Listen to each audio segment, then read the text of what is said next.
In the early hours of August 13th, 2018, the quiet street of Saratoga Trail in Frederick, Colorado, hid a horrifying secret.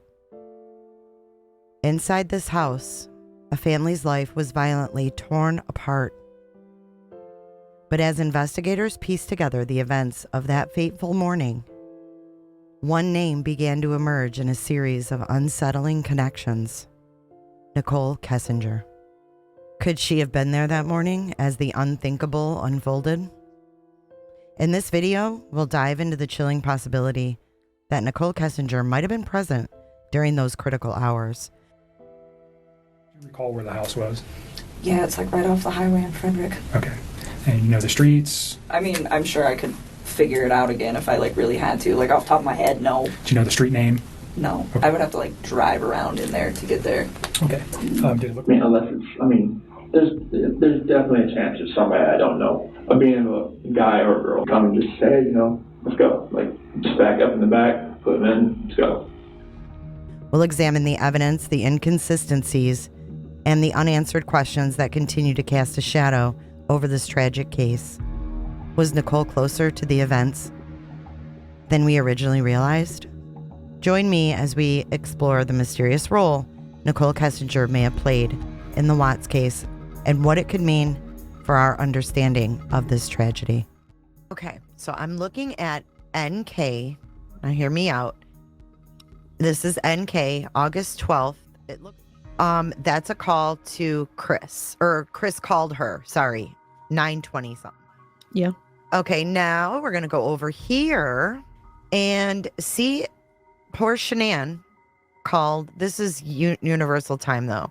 But she sent a text, tried calling you to give you an update, was standing to board, and they announced that our crew isn't here yet, and it's going to be a minute or an hour before they're here.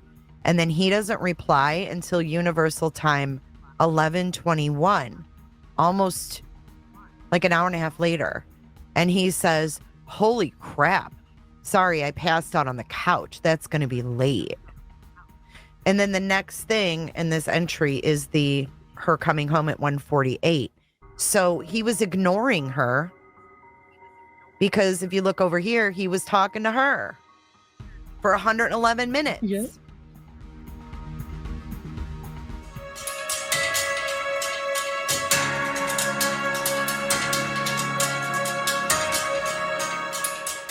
Anything different over the last, 2 days, 3 days? Odd vehicles, odd noises, odd lights? There was a truck out here yesterday. In fact, that's why I thought you were here yesterday. Maybe someone complained about that I hadn't seen before. What type of truck? It was kind of almost a steel gray. Okay. Don't ask me to make Okay. year. But that was late afternoon. The dad has a great big truck, and it's gray. Okay. But this one was smaller. Okay. This one was smaller. Then, But I hadn't seen it before, so any markings or stickers or anything that would be weird? You wouldn't by chance remember if the plate was green or red or... No, I kind of just I don't glanced pay at any it. attention because I believe he owns his own business or something because he always has a truck parked there, so Okay. kind of, I gotcha. I just kind of noticed it wasn't the normal truck. Was it dirty by any means? No, it wasn't, and it couldn't have been that old. Okay. How long was the truck sitting there? I saw it yesterday morning around 5:15 a.m. because I go to the gym then. Okay. It was still there when I got back at 6:45. I haven't noticed anything weird. I mean, tonight we noticed something weird, which a couple of you guys were sitting down here in this gray truck. He, dumps out his beer can, and then, leaves it there, goes down around the block, comes back, picks it up, and, kind of tears out of here. We're like, what is that about? In a gray truck? Yeah, he got his license plate. Did you call it in? No. You happen to have it still? Yeah. But I was like, I would you're going to love dump that. your beer can and then you're going to come back for it when the cops are sitting right there? Right? That was weird. Yes, welcome to our world. Yeah. And ANJ then... 822. Did you get a good look at the guy or no? Yeah. He Roughly?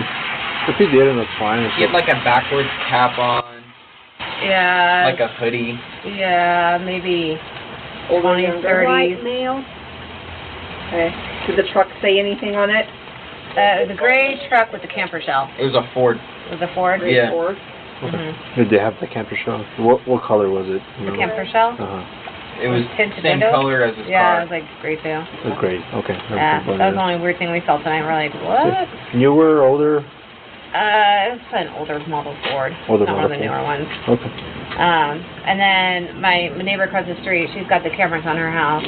So if you look on line 2, this is her billing period from July 14th to August 13th, 2018. This is what she surrendered to the police, I guess. And if you look on line 2, August 13th, no, dude, 6:16 a.m. She made a call to Jim and spoke for 1 minute.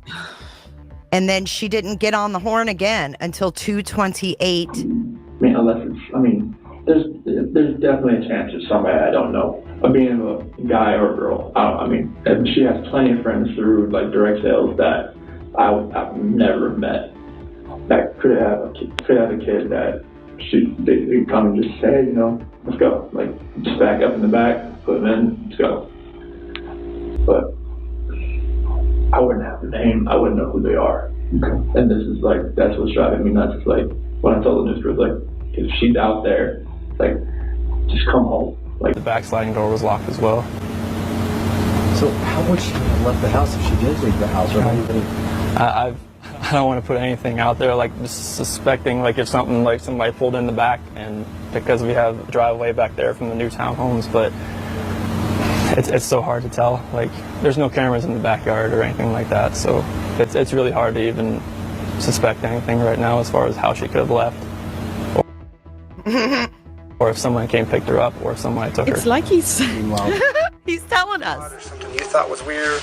I wouldn't think anything is weird from over there because normally you hardly ever see anyone go in, come out. Now I saw his truck leave yesterday. Maybe it was this morning. I was leaving for the gym. His truck had the lights on, which is unusual for that morning. You know, 5:15 in the morning.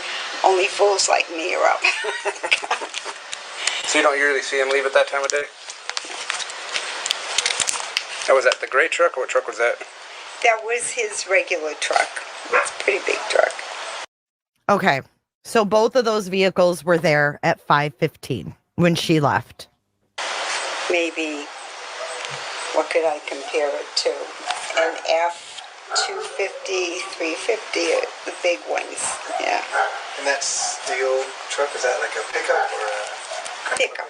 Pickup truck? Yeah. Does it have a camper or anything? Camper shell or anything on the back of it? Would you say it's bigger than that truck?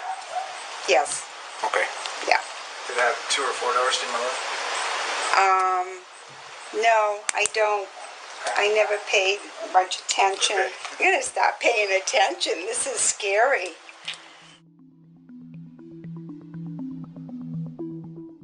Just, you went to his house on 2 occasions. Yes. Was that recent? No, that was like pretty early into it, and I did not like it and did not want to go back. Do you recall where the house was?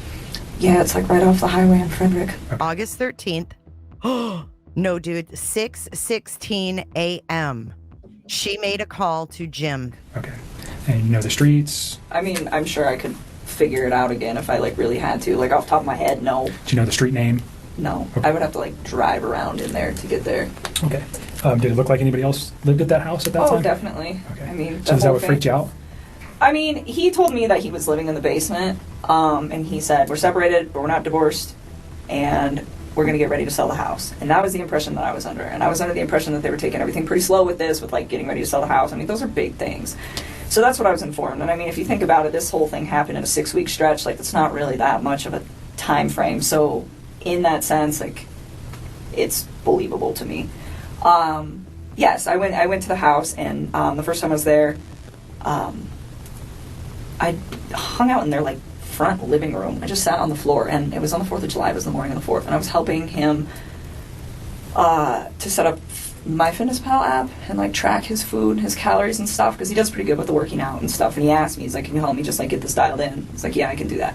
So that he invited me up to the house, and I was already kind of hesitant to do it because I was like, there are other people that live here, and I just felt like it was an invasion of space.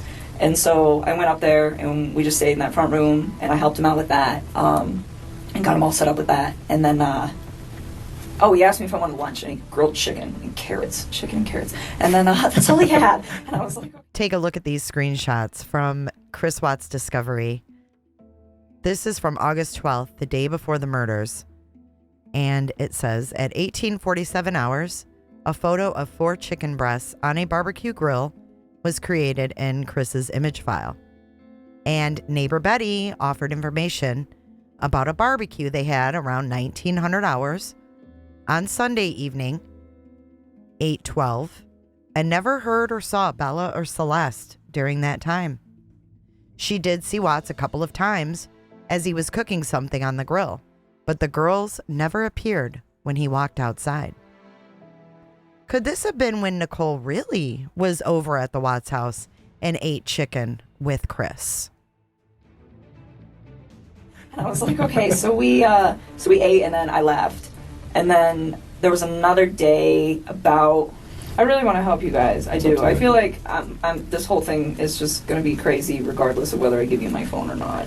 I mean, that's kind of how I look at it. Like, it's happening. It's going to happen. Well, the text. I don't know if it was the 14th or the 15th.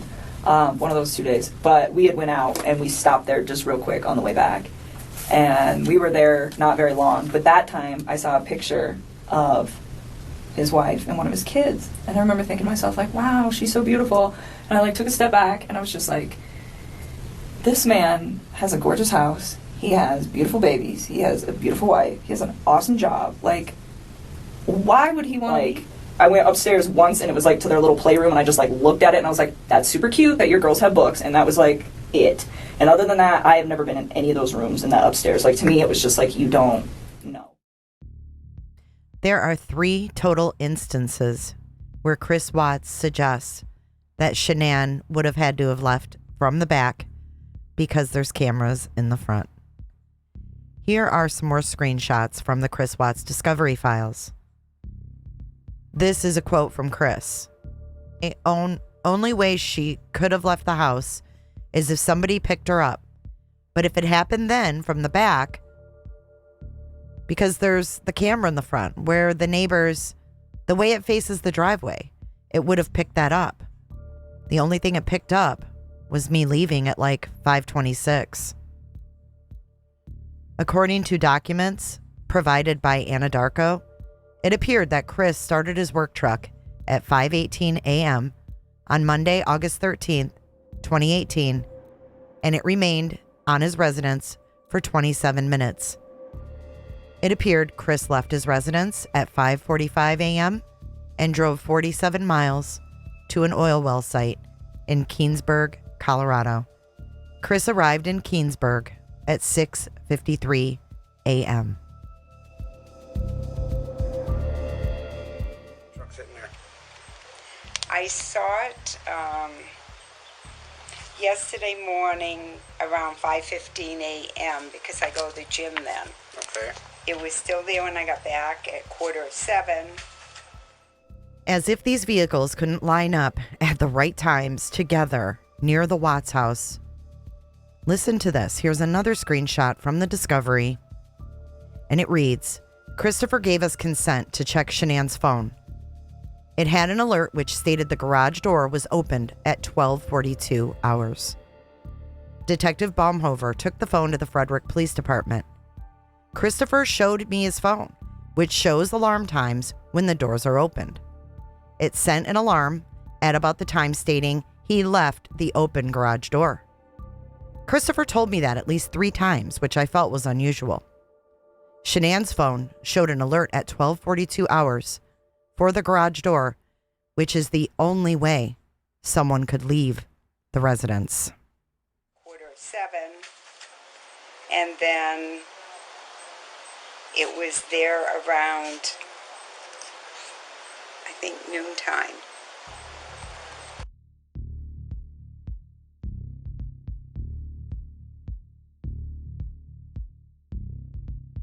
This is the vehicle that was alleged to be driven by Nichol Kessinger. This vehicle was parked on Google Earth in front of her mother's home, I believe.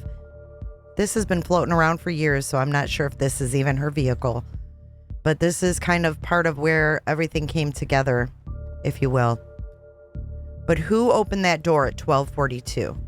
Miss Betty saw the gray truck with the camper on top around noontime. She also saw it between the hours of 5:15 and 6:45. Do you think that Nichol was there on the morning of August 13th, 2018? After all this, it seems almost impossible to deny. Let me know what you think in the comment section below. And until then, I'll see you in the next one.